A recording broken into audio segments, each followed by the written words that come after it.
Предварительные итоги битвы за смородину. Вот ягоды появились, уже потемнели, некоторые уже спелые.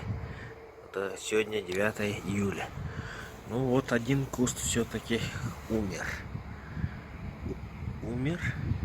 Вот сказали, что цветы вот отпугивают запахом тлей, поэтому посадил рядом цветы. Вот здесь я посадил побеги эти клубники.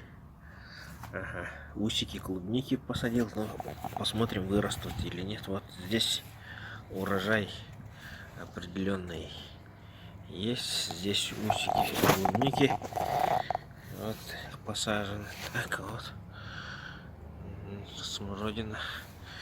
Вот, но здесь я тоже очень поздно разделил малину, и потом надо будет вот эти кусты перенести на другое место. Но вот этот кустик пострадал очень сильно. Вот.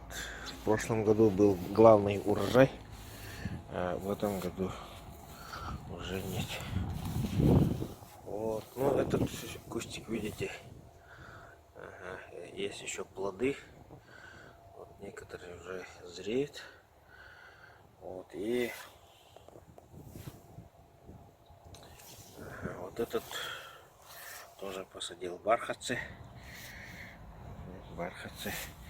Здесь вот видите, кустик пока бьется, но некоторые побеги уже полностью без листьев. Вот, и тоже бархатцы посадил. Так, еще где-то здесь я посадил многолетник лук-батук, но уже вторая или третья попытка, не растут они почему-то рядом. И вот эти три куста не сильно были задеты. Вот, но